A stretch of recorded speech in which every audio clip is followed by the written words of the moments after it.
आजचा दिवस हा देशाच्या दिशेनं लोकांना अस्वस्थ करणारा असा दिवस आहे. आणि त्याचं महत्त्वाचं कारण स्वातंत्र्याच्या नंतर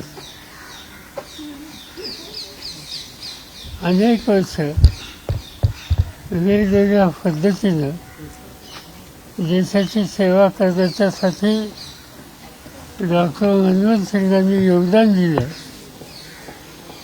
आज ते आपल्यामध्ये नाही आहेत आणि त्यावेळी ही अस्वस्थता आहे. मनमोहन सिंग खरं म्हणजे तर त्यांचा फिंड हा राजकारणी नव्हता. ते एका दृष्टीनं उत्तम अर्थशास्त्रज्ञ होते, विचारवंत होते आणि सतत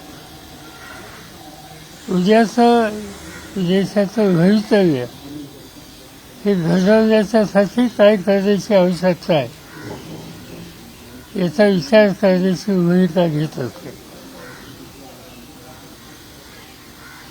माझा त्यांचा जो परिचय होता तो मुंबईचा होता.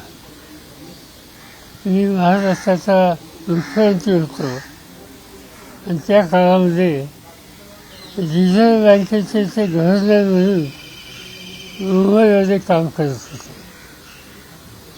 आणि त्यामुळे साहजिकच कधी ना कधी याच्या निमित्तानं सुसंवाद व्हायचा आणि एक प्रकारचं त्यांच्याबद्दलचं आकर्षण माझ्या मनामध्ये निर्माण झालं.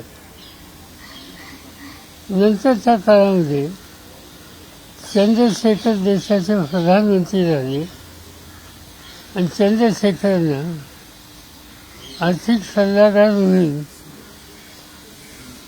जे काही त्यांचे सहकारी होते त्याच्यामध्ये मनमोहन सिंगांचा सहभाग होता. आणि त्यानंतरच्या काळामध्ये नरसिंहरावचं मंत्रिमंडळ झालं. त्या मंत्रिमंडळामध्ये ते अर्थ खात्याचे मंत्री होते आणि माझ्याकडे संरक्षण खातं होतं. आणि विशेषतः प्राईम मिनिस्टरच्या अध्यक्षतेखाली मंत्रिमंडळाच्या एक दोन कमिट्या बसायच्या. Committee for political affairs, committee for foreign affairs, याच्यामध्ये तेही होते मी होतो. आणि त्याच्यामध्ये या सगळ्या प्रश्नावर त्यांची स्वच्छ निर्भीड मतं ऐकायची संधी आम्हाला लोकांना मिळत असते. ते मितभाषणी होते पण आपल्या भूमिकेची अतिशय पक्की होती. नंतर देशाचा प्रधानमंत्री पदाची जबाबदारी त्यांच्याकडे आल्याच्या नंतर त्या 10 वर्षामध्ये देशाच्या विशेषतः अर्थव्यवस्थेला एक दिशा द्यायचं काम त्यांनी केलं. इतका संकटाचा तो काळ होता की देशाची आर्थिक अवस्था ही अतिशय अस्वस्थ होती. ती सावरायची ही प्रक्रिया नरसिंहरावांच्या काळामध्ये त्यांनी सुरू केली. आणि स्वतः प्रधानमंत्री झाल्याच्या नंतर त्याला अधिक भरीव अशा प्रकारचे निर्णय घेऊन त्यांनी त्या संकटातून देशाला बाहेर काढलं. त्यांच्या या 10 वर्षाच्या कालखंडामध्ये अनेक निर्णय असे होते. उदाहरणार्थ राईट ऑफ इन्फॉर्मेशन, या देशाच्या नागरिकाचा शासकीय निर्णयाच्या संबंधीचा माहिती घ्यायचा अधिकार हा आहे. किंवा रोजगार हमीसारखा निर्णय असेल, असे 9-10 महत्त्वाचे निर्णय त्यांच्या काळामध्ये त्यांनी घेतले आणि संपूर्ण देशाला एका वेगळ्या दिशेला न्यायचा प्रयत्न केला.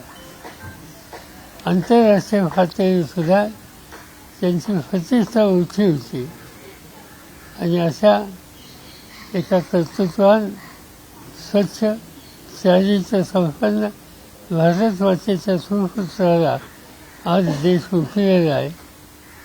मी माझ्या वतीनं त्यांचं जुनं सहकारी या नात्यानं माझ्या पक्षाच्या वतीनं त्यांच्या कुटुंबियांना हा दुःखाचा धक्का सहन करण्याची शक्ती परमेश्वर देव अशाच प्रकारची अपेक्षा करतो आणि श्रद्धांजली करतो.